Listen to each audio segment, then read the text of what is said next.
Hi guys. I realized while rewatching yesterday's video that every time that I put my hands on the table, you hear the tumbling. I did put on noise cancellation on my mic, so let me know if that works better. I'm gonna do this a couple of times just so just so you tell me if it's better on YouTube. Also, I'm live super late tonight. It's 2:21 a.m. because I got bitten by a dog. Hi Yana, hi Joe, hi Chad. And it's not my dog. It is literally not my dog. So it's not Liv nor nor anything like that, and it's a pretty serious bite. The dog has a rabies vaccine. So there shouldn't be any sort of like consequences. I don't know what my luck is recently with like dogs and things in general, but as I was getting into the elevator today, there was this girl training her corgi. The corgi is like pretty young, and I walked into the elevator and I was like, "Oh, did you want to take this alone?" And she was like, "No, no, it's okay." So she was like struggling to train her dog. The dog was barking really loud. The dog wanted a treat, and I was just like, "Oh, I understand you so well. I'm training my dogs right now, so I feel you on that." And she was like, "Yeah, he just like really doesn't like he freaks out when there are other people in the elevator with us." And I was like, "Oh." And so I wasn't interacting with her really or the dog like severely or like making any movements or anything. And as I was walking out, the dog literally bit my leg. Like I was already almost out of the elevator and the dog like jumped and bit me. And this girl looked so like confused and she was like, "Oh my god, did he bite you?" And I was like, in first of all, it was so painful. Second of all, I was in such shock and I like so didn't understand what happened that I like in English, because I think in English and my immediate responses are not in Ukrainian, they're in English. So I was like, "It's all right, it's all right, it's okay." But I like didn't know what to do because I literally like first of all, it was like agony. And so I limped home.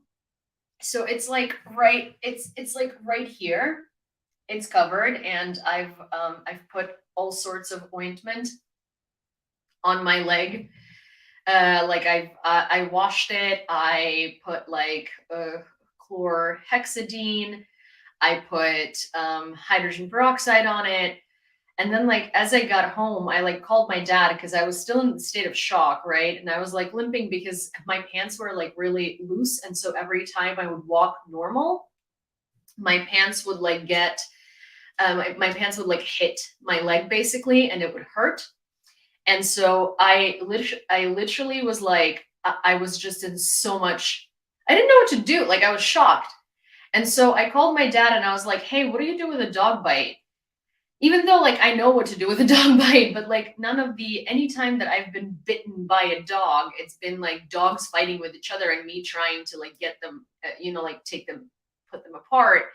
And it would never be like, "Oh, this is a dog scratch from that type of thing," but it's not like a dog bite, right? And this was like literally a dog like biting my leg. And if you look at the security footage, which I did later because I was trying to locate that girl to look at the dog's vaccination record so I could figure out if I have to go to an ER and get like a shot. Which, if you didn't know, if a dog bites you and they do not have a rabies shot every single day for 38 days in a row, you have to you have to get an injection. And so I was like, so my dad like told me what to do. He was like, "Go find out if the dog has a rabies, if the dog has a rabies vaccine." So I go downstairs, I find the security guys, and I was like, "Hey, so I was here 5 minutes ago, and a dog bit me in the elevator, and I need to find out where the owner lives. I know that's the 16th floor because they were going up, and I was like, I need to figure out where they live because I need to figure out if the dog has a rabies vaccine." And so we were like watching the security footage. And if you look at the footage, you can literally see it that I'm just walking out of the elevator and this dog loses its shit and jumps, jumps and bites me, which is so wild because I didn't see, first of all, I didn't realize when it happened that the dog bit me. I thought that he just sort of scratched me, and then I just felt this super crazy pain. Um and um so it's not, it is open skin, like the teeth did penetrate the skin and it was bleeding, but I did do a lot to clean it. And I do have a friend who is a doctor who has given me quite a bit of directions in the past and now. So, it's okay. I'm monitoring it. But I went basically downstairs. I got the security footage. I went upstairs with the security guy, and we try to locate which apartment she lives in. And which I find so wild because she did know that her dog literally bit me, right? And I find it crazy that this girl did not go downstairs to the security to be like, hey, this just happened and I didn't know how to react in the moment, but where is this girl? I want to make sure she's okay, and I want to see if I can do anything, right? Because that's what I would have done. First of all, if it happened in the elevator, I would have literally been like, hold on, let me go put my dogs in the apartment, and let me meet with you, and I'll show you all of their whatever, and let's see what it's like, right? And let's whatever. And if I did not think about that in the moment because I was shocked, I would have gone downstairs and I would have found where she lived, but whatever, not me, right? So we basically go and so the dog barks. The dog barks a lot, so we figured if we clap near the door in one of the apartments, the dog is going to start barking. So we did. We located the apartment. And this girl opens the door and she's like, hi. And I'm like, hi. Can you please show me your dog's vaccination records? And she was like, yeah, yeah. So she then calls on her boyfriend and is like, oh, where are his vaccination records? Which I find wild that she wouldn't know that, but whatever, it's okay. So she then went and started looking for the vax records. Also, their apartment is pretty small, and that entire apartment smelled like when you go to a dog park and it just smells like pee, really badly, when it's not usually those faux grass dog parks that have turf, they will smell like that. And that's what it smelled like in the apartment. It just reeked of dog pee, which is why I think the dog is young and it's their first dog and they don't know what the fuck they're doing. But so she found the vax record and she was like, I'm so sorry. I feel really bad that this happened. Didn't ask me if I need stitches, didn't ask me if I need to go to the hospital, whatever. Sure. I was like, it's fine. I just need to see if your dog is vaccinated for rabies. She didn't even know where the rabies shot vaccination was, which is she's like, no, we vaccinate him for everything. Yet there was only one vaccination and it was rabies, and the dog is probably about a year old. There are quite a few other vaxes that you need to get, but that's okay. Not my problem. And I asked her to put a muzzle on her dog, and she's like, oh, but he's never bit anyone before. And I'm like, but now he has. And you need to put a muzzle on your dog for the safety of other people, because it doesn't matter if he had never done that before. He has now. And you just need to do that, because he can bite someone else, and that someone else might not be nearly as lenient as I am right now. So yeah, so that was my advice. I'm feeling okay now. I did take some Advil, Advil situation, because my leg was really bothering me. It is it's not a huge dog. Actually, let me see if I have it on this. It's not a huge dog bite, but it is quite, oh yeah, I do have it. Okay. But it is quite a bit, and it hurts quite a bit. So this is the dog bite. For those of you on YouTube, wait a sec. Yeah, that's the dog bite. Love it. Love it. Yeah. So, yay, me. I keep getting these like fantastic adventures under my belt, you know. Life is great. I wouldn't say it's a small one either. Well, yeah, I mean it is a corgi. They do have quite a bit, quite a bit, quite large, quite large. What are those called? Oh my god, corgis do have a large mouth. Let's put it that way. You tried to buy the crumb lotion and they don't ship outside Ukraine, so message them on Instagram. So here is a tip for Ukrainian brands. If you guys are trying to buy something from Ukraine, oh, sorry. I just elbowed myself in the dog bite. Give me a minute. Okay, we're good. Okay.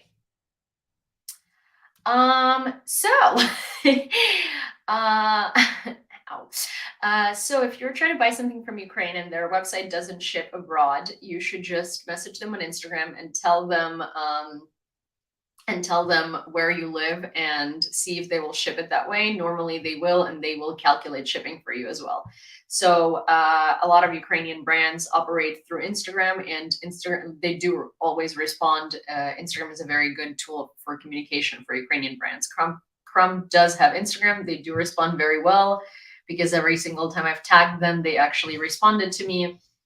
They're very sweet. You started howling. Are you sure the dog was vaccinated? Yes, I have seen its vaccination record, and it was from 2024. I want more Ukrainian coffee, Yulia. Oh, are you hinting at an auction? Actually, speaking of something, I wanted to show you something, guys. So I'm not selling this, but my aunt's university where she works is, and it helps students. So my aunt is a motion picture animator, animating professor at Lviv National Academy of Arts, and it's Ulnam. And so she sells these prints, which are, I will show you the prints, but they come as, you can buy them separately, individually, or you can buy them as a set. The set is huge, actually. Like, look, all of these are prints. Anastasia, yes, it's Anastasia. So this, first of all, it's on this like really cute little magnet thing. It's so professionally done, and it's done by students, which I like. I find it so cool. So, one sec, sorry, I moved these, but yeah, so it's on a magnet. It sticks together. It's really well done, and it says a portfolio of Riso prints made as a part of collaborative project between illustration students of Lviv National Academy of Arts in Ukraine, Cardiff School of Art and Design, and Print House. The images are a personal response to the word sanctuary. Ideas emerged from online group discussions about the feeling of sanctuary and how that is experienced within the context of war. The theme of nature as a heaven runs through much of the work, escaping into the woods and rivers, whether in memory, imagination, or reality. However, in one of the most poignant images, an abandoned bedroom that was once a sanctuary is now invaded by neighboring trees. The subway is a safe space, so is the comfort of music and familiar domestic tasks. Many of the images celebrate the joy that can be found in the midst of hardship. So 3 of these are on my wall, so you're not going to be able to see them. Actually, my camera might reach there. So we shall see. I did frame them, but so I will show you the different images. They're all pink and green, actually, because they had to choose 2 colors to work with, and those are the ones that they chose. And this is what different students see as a theme of sanctuary. I personally really like this one. Like, I think it's beautiful. And I think these are A5 sized. So this one's beautiful too. It's just that I needed horizontal ones, not vertical ones. But so, oh, wait. Look at these. Let me actually do this so I don't. So this one's the next one. Can I show the third one again? Sure. One sec. This one?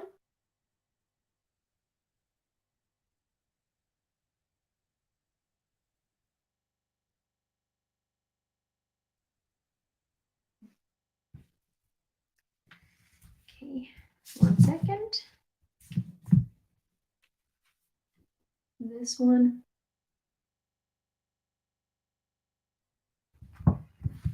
Then I like this one too.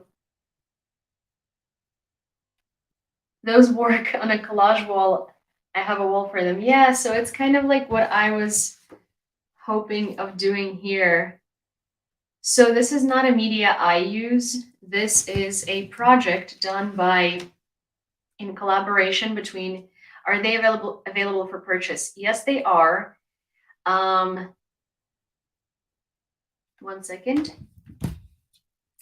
I can give you a PayPal for Anastasia. So all of the proceeds from these are going to go to support the University of the Arts. So they're, I would say, underfunded. They're really not funded at all, to be honest. When the war started, obviously art gets cut immediately.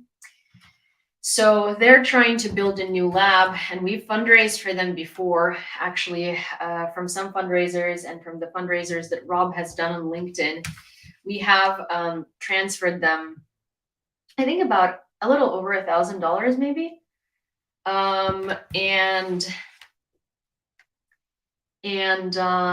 No, actually more than that. We've fundraised more than that. It's always the arts that get cut. Yeah. But so, I mean, if we take all the fundraisers together, we've definitely done more, but the most recent one was definitely around like $1,000. And so they've been able to buy some equipment, restore some equipment, and create like a media lab because they don't have that. So for instance, Anastasia teaches her students by bringing her own computer and her own equipment and showing how to do animation on her own equipment. And so they've been trying to do a lab for that, like an animation lab. And these prints are part of the fundraising for their university. You can buy these prints. I don't know what's the best way to do this. I would say that so let me see. I believe that these are $50. So the whole booklet of them is $50 with shipping.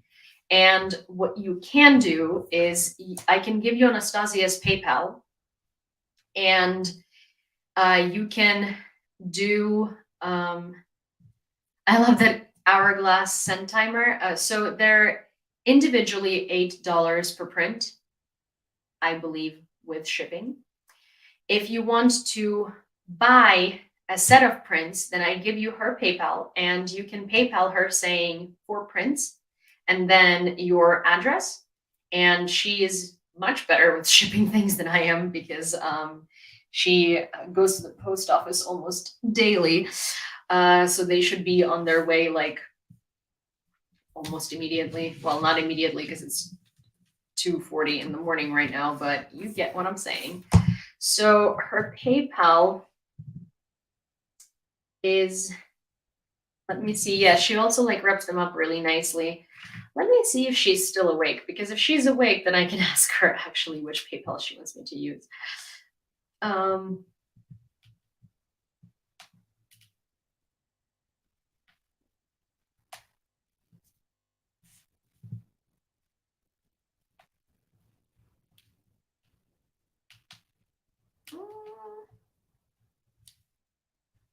She is a shipping queen. She loves wrapping things up nicely. Let me see. We actually discussed this earlier, so yay. I should have it somewhere.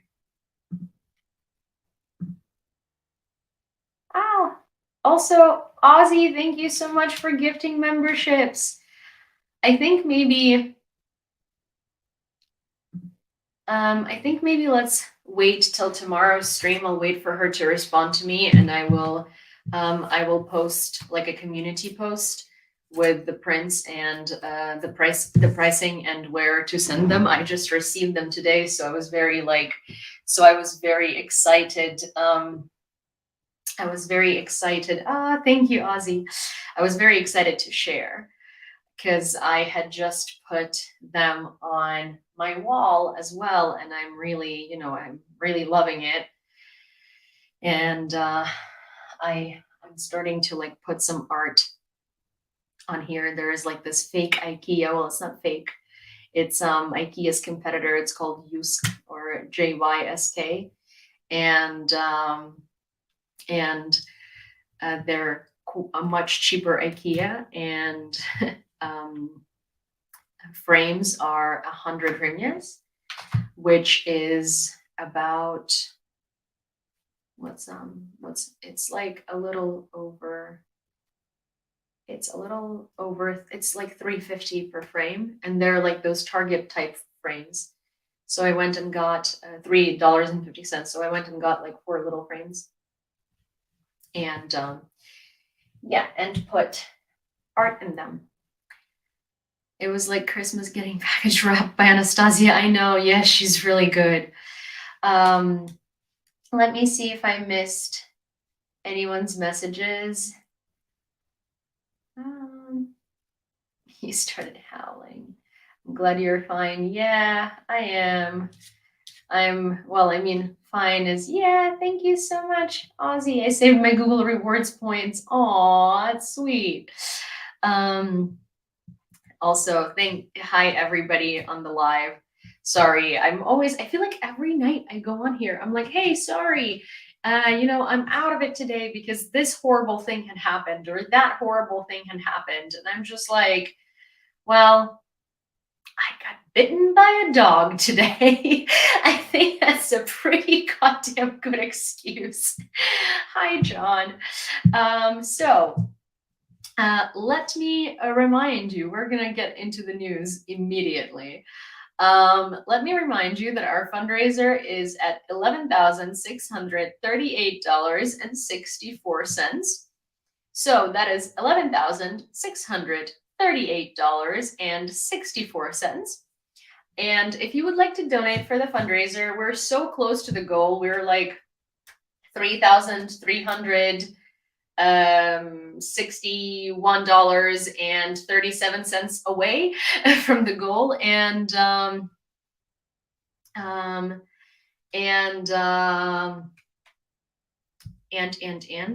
this is the fundraiser for 6 DJI Mavic 3 Pro drones for third separate assault. You can find the link to donate to the fundraiser in the link in bio on TikTok. And if you would like to donate on YouTube, I'm sure one of the mods is going to send the link into the comments shortly. Where is the goal going to go? What do you mean? Which fund? So it's not going to a fund, it's going straight to third separate assault. Once the goal is accomplished, it's going to go to third separate assault brigade. And that's who is going to be purchasing the Mavics, unless they ask me to do that, so they don't have to bother. But so far, the plan has always been for me to transfer them the money, and they would be doing the buying. So that's where the money is going. 2 of my good friends are in third separate assault, and yeah. This fundraiser has been going on for about a month and a half or 2.5 months now, because it's the largest fundraiser I've ever done. So yeah, that's about it. And lately it's been kind of on a roll, which I hope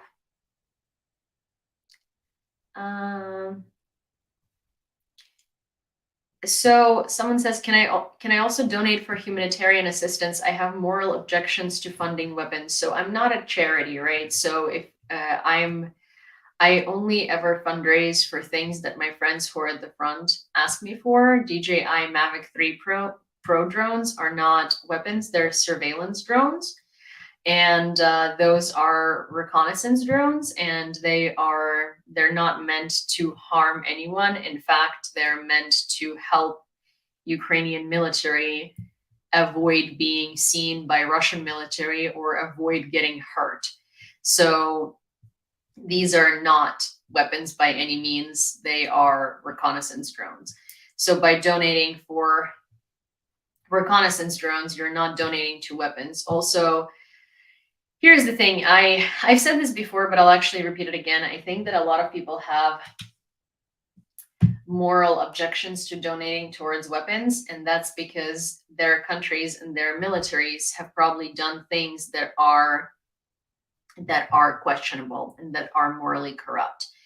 In this war, I need you to understand that people who are at the front line, most of them are not professional military by any means. They are men and women who either volunteered or have been mobilized to protect their country because Russia had brutally invaded us. And it's not like there is some sort of like there are gray lines here, or there are blurred lines, or you don't know who's right or who's wrong. It is very evident and very clear who's right and who's wrong, and it is a war of defense and protection, because everywhere that Russia steps foot and everywhere that Russia goes, Russia destroys Ukrainians and destroys our identities and forbids us from speaking our language, and forbids us from Russia indoctrinates children and kidnaps children. And when Russia occupies territory, it's not like, oh, just different government now. Like, no, they kill people and they threaten people and they keep people in obedience by consistently keeping them in fear. And the way that they instill that fear is by kidnapping their neighbors and friends and family members and torturing them. Infiltration camps. So it's really not the type of war that you're used to. It's the type of, like, think of Nazis in World War II, and that's what's happening in Ukraine. I know it's such a lame comparison because everybody overuses it, but the thing is, like, the fact that it's overused doesn't make it any less true, because that's really what's been happening. And it's really disturbing. Oh, Elizabeth, thank you for your donation of $30.36. And that brings us to $11,669 even. Until someone screws up the even number. Thank you so much. And yeah, it's just sort of, everybody. So I've said this before, and I've said this on my recent podcast episode with Peter Dickinson. Everybody is a pacifist until the weapons, the invasion, and the death comes to you. I'm a pacifist. Okay, I've been a pacifist my whole life. I don't believe in civilians owning weapons. I don't think anyone should. I am so against private gun ownership unless you are on active military duty, or you're an active police officer, or you're trained professionally in your career to own guns. And I can agree to disagree with people, but that's my opinion. Like, I'm a pacifist. I don't believe in weapons. But then my country got attacked, and civilian people had to pick up arms and defend our land from Russians literally murdering our neighbors. And that's not an exaggeration. Like, that's genuinely what happened. I know people who are my friends who were working in IT, who were guys who, like, I don't know, were ballet dancers and who have never done anything remotely physically active in their life. And then they had to go and defend their country because they don't want their family and friends and neighbors and random people to live in this. Because when you think of Russian occupation, I think that a lot of people have a very um skewed and warped understanding of what that looks like. It's not like Russia took over. Um, Thank you, Geraldine. 2196, which brings us to $11,690.96. So wait, how did that happen? One sec. Sorry. Yeah. Okay.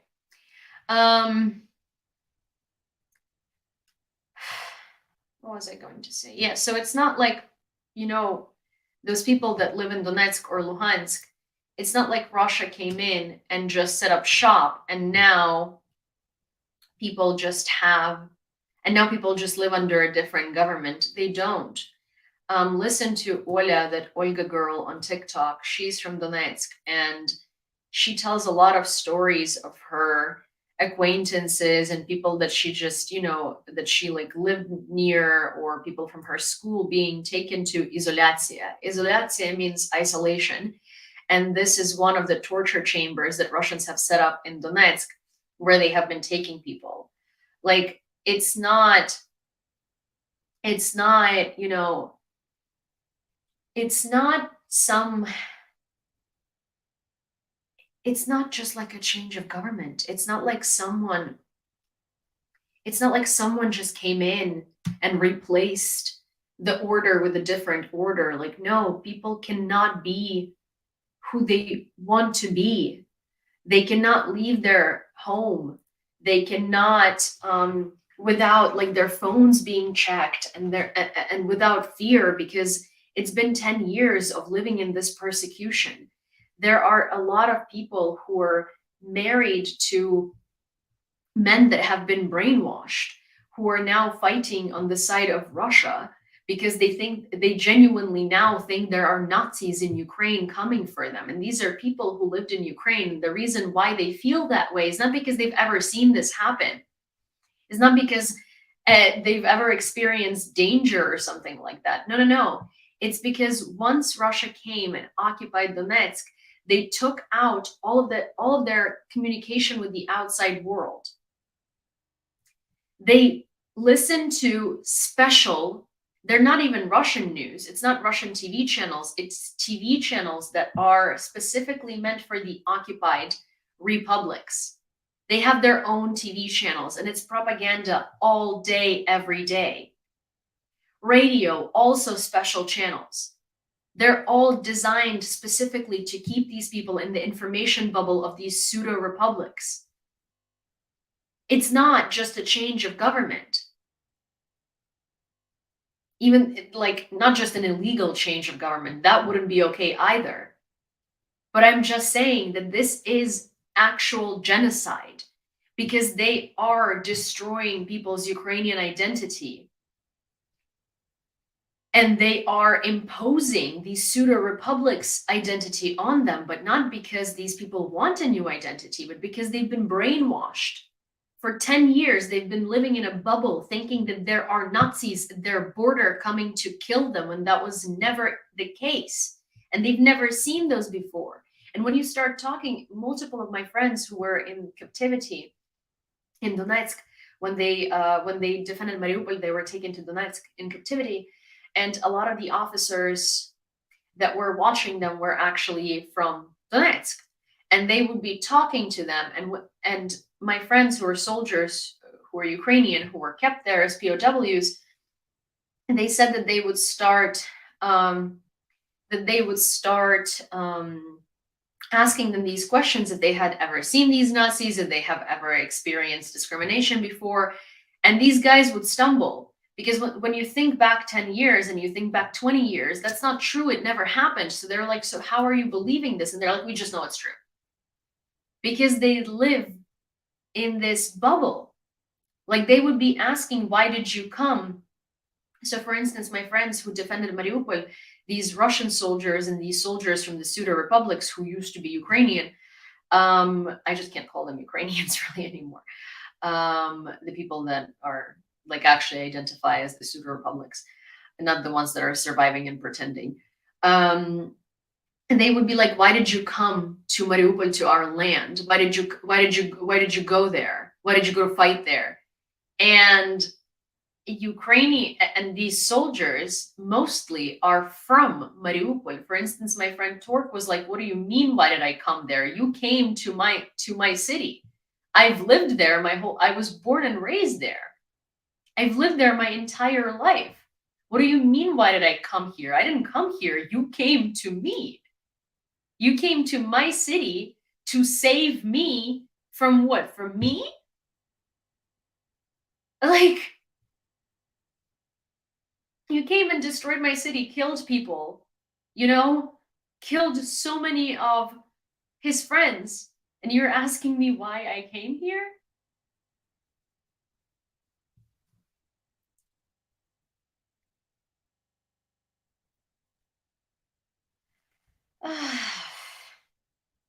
Okay. After the data leak, NATO countries have urged Germany to exercise greater caution with classified information and bolster security measures, according to Bloomberg. Such actions might be expected from individuals. Oh, also, I forgot, Michael, thank you so much. A donation of $20, I think it was Michael, which brings us to $11,710.96. After the data leak, NATO countries have urged Germany to exercise greater caution with classified information and bolster security measures, according to Bloomberg. Such actions might be expected from individuals who have never paid attention during security briefings, but not from military personnel, remarked one of the sources cited by the publication. Another source expressed little surprise at Germany's lapse in security, yet another source indicated that the leak is likely to prompt stricter measures globally, with a particular focus on Germany. The data leak highlighted flaws in security protocols following the onset of the Russian invasion of Ukraine. Consequently, it is probable that many more meetings will be conducted offline to mitigate security risks, the agency reported. During the attack on the ship Sergei Kotov, the Ka-29 onboard helicopter was destroyed and the AK-176 artillery mound was blown up, as reported by Ukrainska Pravda, citing sources within the main intelligence directorate. Additionally, Russian sources indicate that following the strike, attempts were made to tow the ship to the port of Feodosia. However, it sank while being moved. Yeah, of course, Russians report that the ship just sank by itself, because that's true. So here is something that I actually want to show you, because this is on topic, and it's actually super, well, it's not really funny. It's sad, but it's also kind of funny. So I posted a photo of the attack on Odessa, a photo of the kid. It was a viral photo from the rescue services of Ukraine, and it was a child that died, whose body was pulled out from under the rubble. And this person comments on my Twitter saying, please don't put logos of Ukraine on unverified images. So it was the logo with the Ukrainian trident, the DSNS logo, which is the Ukrainian First Responders Rescue Services. I said, this is an image coming from the rescue services of Odessa. It is indeed verified. Giving the benefit of the doubt, this clearly proves Ukrainians have no respect for victims and families and will just post pictures like this to elicit sympathy. Not only that, but I did research and didn't find any Russian sources confirming that this is real and caused by Russia. Let me paraphrase. So the murderer didn't confirm that he murdered someone despite all the evidence. Therefore, we cannot convict him of the murder and say that the murderer did it, because the murderer himself denies that he had done it, even though all the evidence clearly shows that the murderer had done it. Yeah, sure. Russia also said they didn't invade Ukraine in 2014. They also said they did not invade Ukraine in 2022 until like very recently. They kept saying it was a localized special military operation, not a war. Yeah, of course, looking for Russia's evidence is alarming in a lot of ways. Actually, this person is like, I mean, I think they're a bot or something like that, because they're going off in the comments talking to some people who have been responding to them, quite like saying some ludicrous shit, pardon my French. But I kind of want to find, oh, I think it was a repost that I did, not an actual post. I'm not sure. One second. Oh yeah, here. This crazy person said Russians are human beings too. When I said when I posted a thing about what's the purpose of sympathy pieces about Russian soldiers, which the New York Times had posted, and this person was like going off again about Russian propaganda, but I want to find their response. Actually, I don't think I will, but they were like commenting profusely all of this ridiculous crap about how you can't believe any of the visual evidence and videos because Russia hadn't confirmed that they did it. That's a take. German Defense Minister Pistorius stated that one of the participants in the secret negotiations intercepted by the Russian Federation involving the leadership of the German Air Force regarding the supply of Taurus missiles to Ukraine used an unprotected line. The interception of the military call by Russia was likely accidental, attributed to extensive surveillance rather than the involvement of a spy or compromised German system, according to the official. The minister further mentioned that disciplinary proceedings have been initiated against the participants of the conversation. Yeah, that was a huge mistake. Using a non-secure line, but also here is the thing. I don't know. 2 years into the full-scale invasion, I really don't know sometimes if these things are being done on purpose.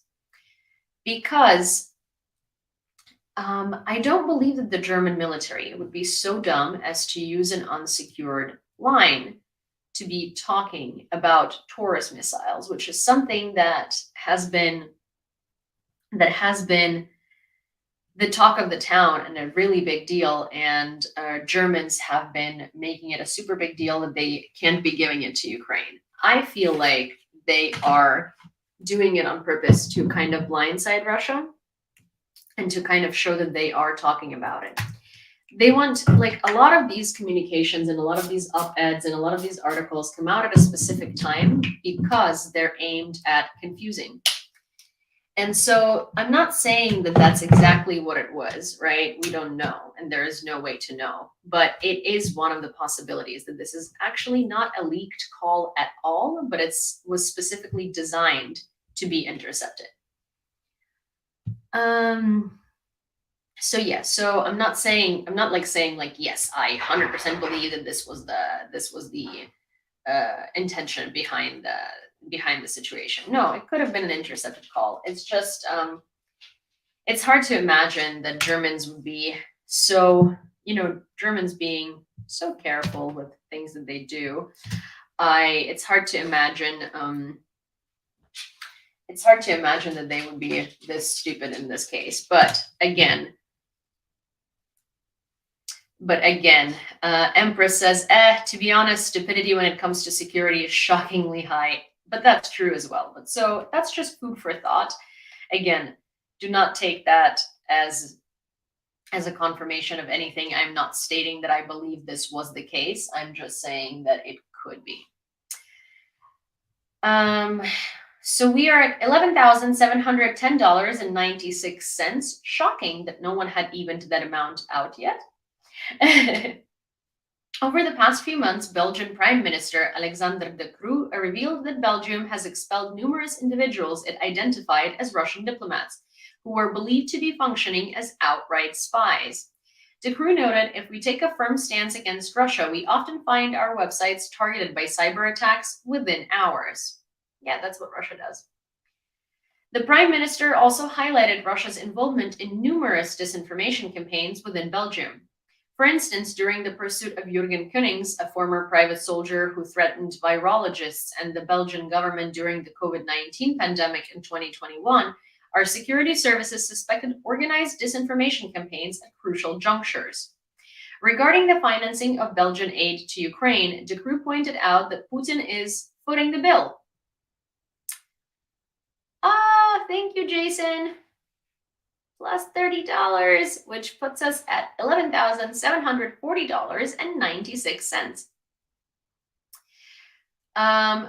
He clarified, Belgium has devised a practical solution. Frozen Russian assets worth hundreds of billions in Belgium are utilized for this purpose, thus ensuring the aid to Ukraine is not financed by Belgian taxpayers. So that's actually a very good way to put it. And it's also kind of like a very nice spit in the face to Putin being like, well, yeah, dude, you're footing the bill.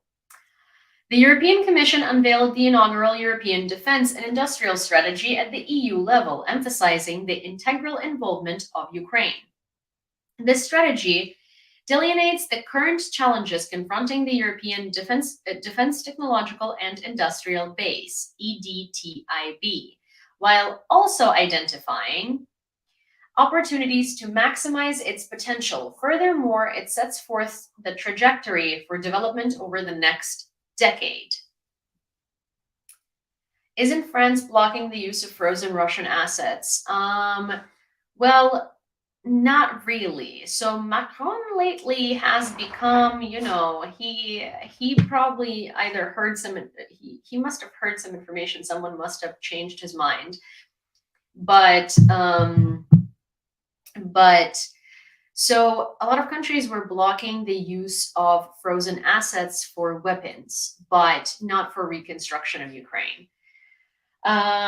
Belgium, also individual countries can use the assets held in their countries in some cases. So there are differences to that, but the bulk of the assets, that's the problem. And also Macron lately has literally either hit his head or found out some new information that had really, really, really, really, really flipped his switch, which I think is both.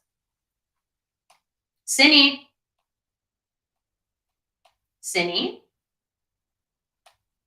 One second. How do you donate money?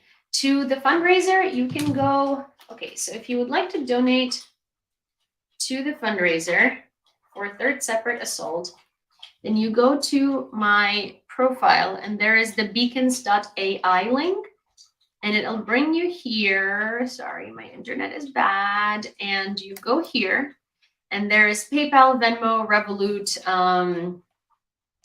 and Monobank that you can donate through. And you can just choose from there, or you can ask one of the mods to send you PayPal or Venmo, and and you will find out from there. I hope that was helpful and a helpful explanation. Sini, where are you? The International Criminal Court has issued arrest warrants for Russian long-range aviation commanders Sergei Kobylyash and Black Sea Fleet Commander Viktor Sokolov. According to the ICC statement, the panel of judges comprising Rosario Salvatore Aitala Tomoko Akana and Sergio Gerardo Ugalde, Gerardo Ugalde Godinez issued the warrants in relation to alleged crimes committed in Ukraine between October 10th, 2022, and at least March 9th, 2023. The statement asserts that there are sufficient grounds to believe that both suspects are responsible for missile strikes on the electric power infrastructure of Ukraine. Give me 1 second. I need to grab Cindy because she is doing things she shouldn't be doing. 1 sec. Cindy, hey. Hey! Come here. Dude. Okay, yes. Go sit on the couch, but don't do that. Don't do that. You know you shouldn't do that.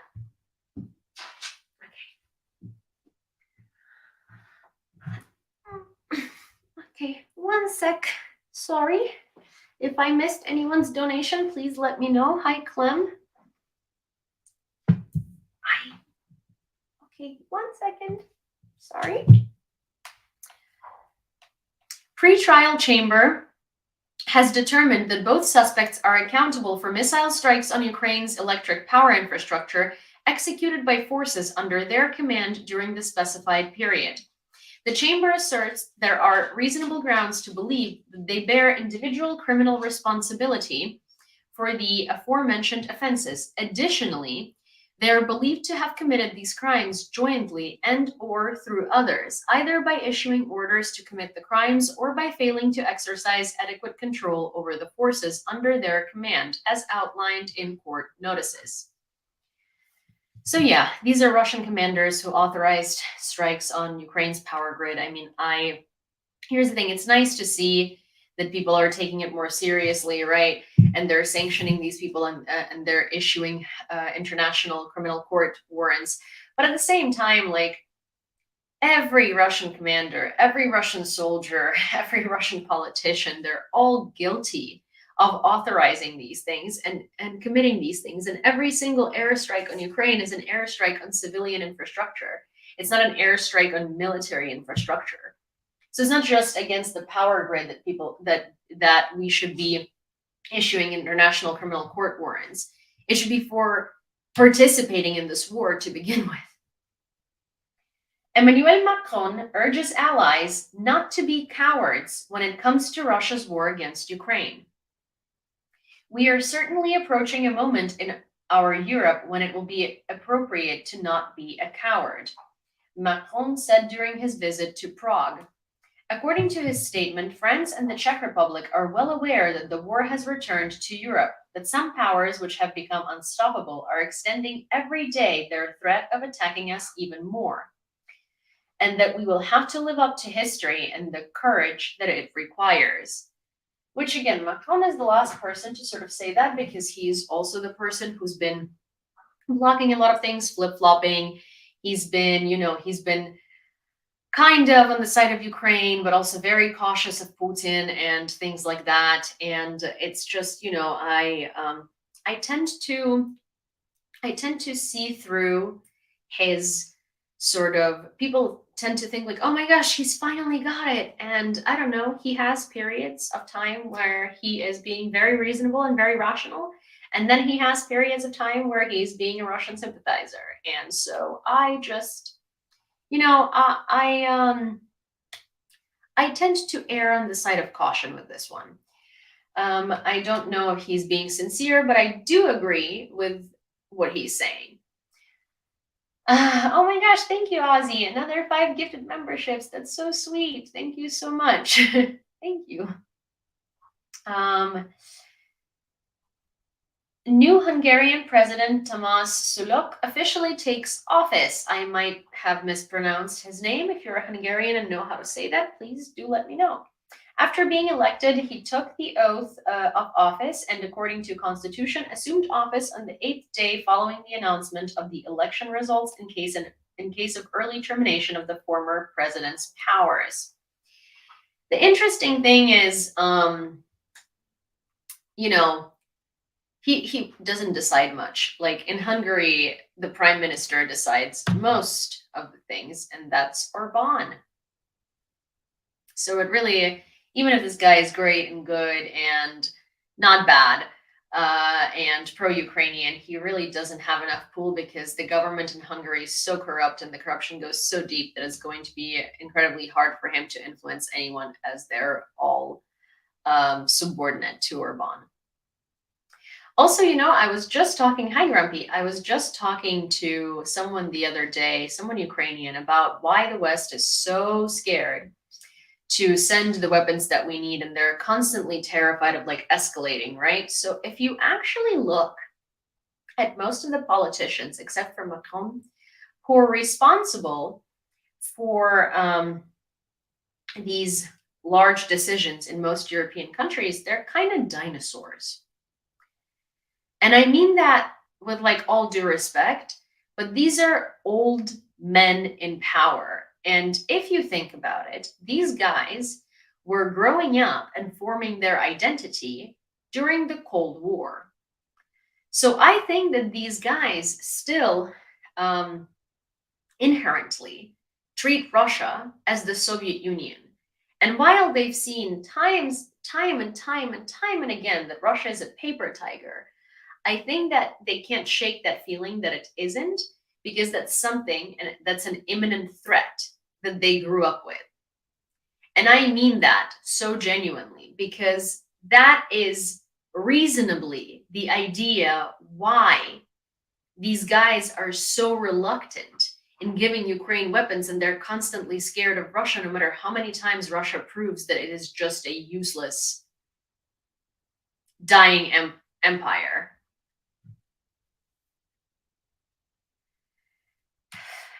Well, I'm also Grumpy. You need to specify that when you say that, you don't mean Trump either.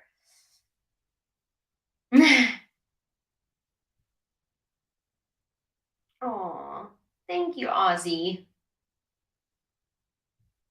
Thank you, Ozzy. The United States government has tightened sanctions against the Russian Federation. Several entities that are directly or indirectly linked to the Kremlin, have been subject to restrictions. Sanctions were imposed against Russian Aerospace Forces PMC Wagner, Russian individual Pavel Shchevelin, LLC Eltek Nord, DPRK individual Rim Yong-hyuk. It is stated that the above-mentioned entities and individuals have violated national legislation on the non-proliferation of weapons of mass destruction in relation to Iran, North Korea, and Syria. So 2 days ago was March 5th. They are tightening of the sanctions. They're not new sanctions. They're tightened sanctions on the people that have already been sanctioned and on entities that have been sanctioned. What they're focusing on now is tightening loopholes and closing loopholes, because the sanctions are not bad themselves. It's just that there are lots of loopholes with these sanctions, and unfortunately, it is a learning process. And I know that a lot of people like to criticize sanctions and say that they don't work, or like, oh, they should have known better. But the thing is, like, you never know, because people are going to continuously keep looking for ways out, right? And until you see them utilizing these ways out, you're not actually going to know all of the possibilities. Like, you can think of as many as you can, but unfortunately, you have to keep, it's the same as like technology is evolving. The laws are evolving, right? Sanctions need to be evolving too, because eventually people find ways around them, and then you need to close those ways. On March 5th, 1946, Winston Churchill delivered one of the most famous speeches, which is considered to be the start of the Cold War.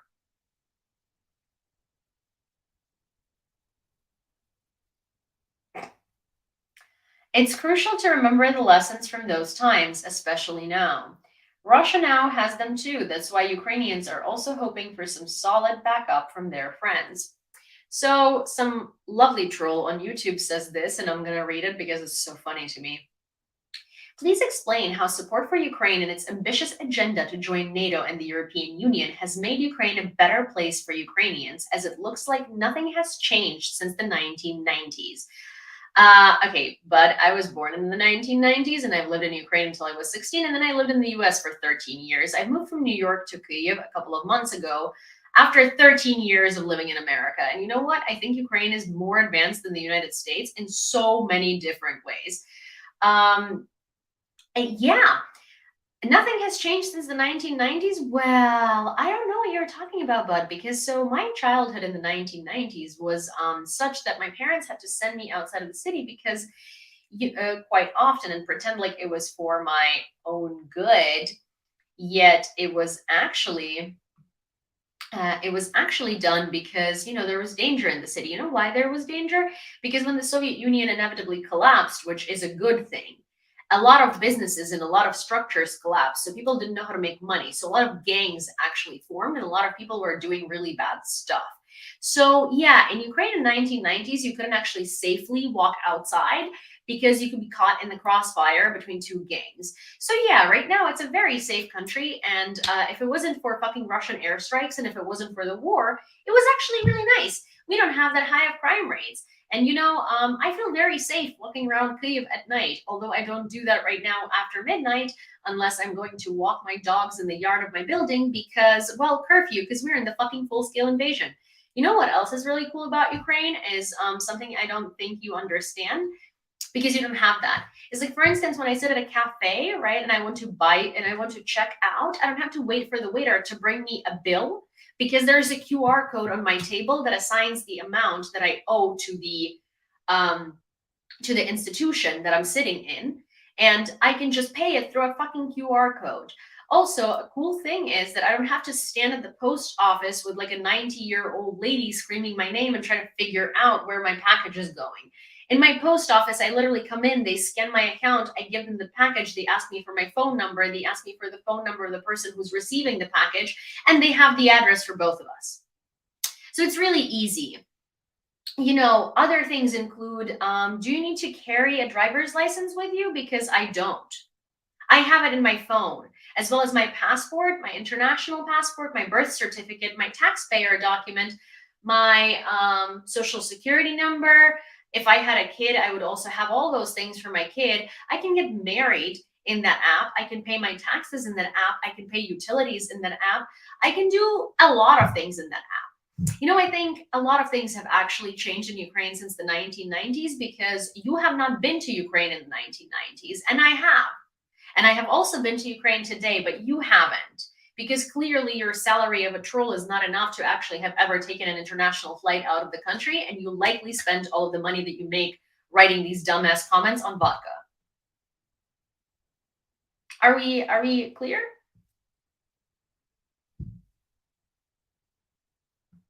I hope so. Anyways, the Black Sea is not for sale for Putin, is not safe for Putin's fleet. Until recently, this was unimaginable. If we give Ukrainians what they need, the bravery and skill of the Ukrainian armed forces can unlock victories once thought impossible. British Defense Minister Grant Shapps.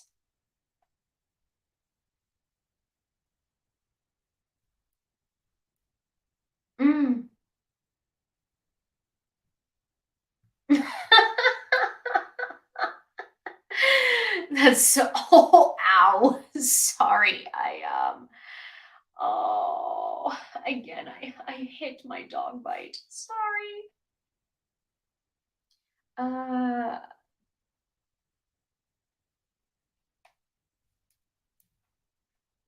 my gosh.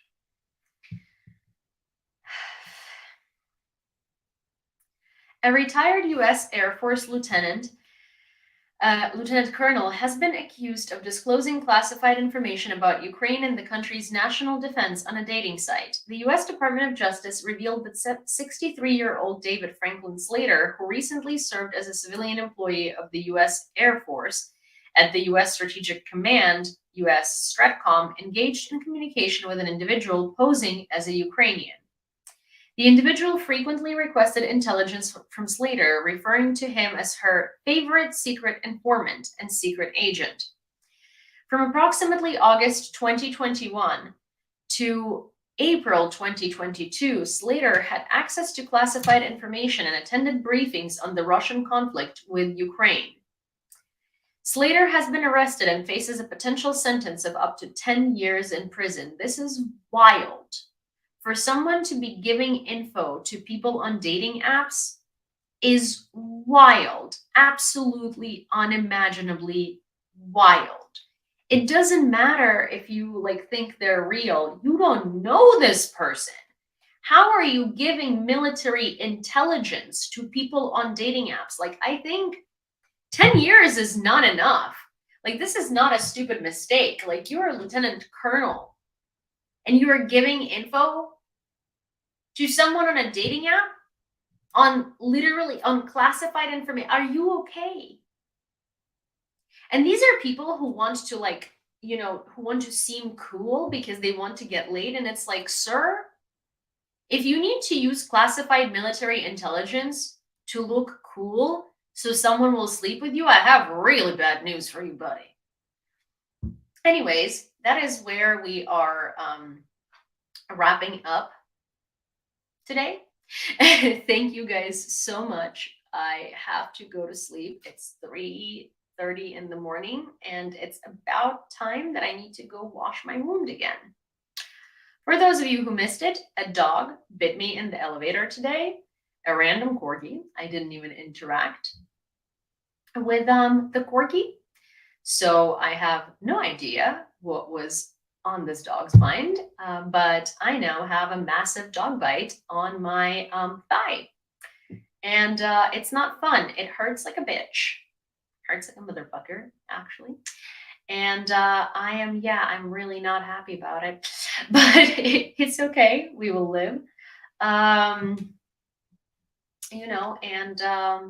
Yeah.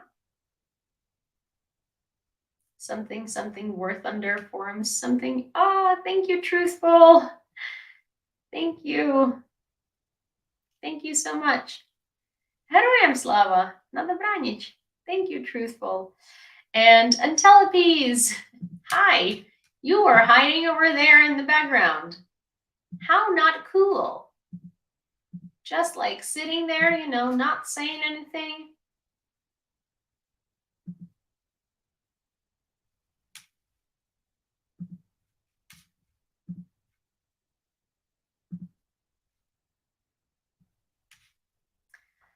Well, oh, here. There we have it. Good night. Good night, you guys. Sorry, I'm just over here trying to. Hi, Jeff. Okay. Good night.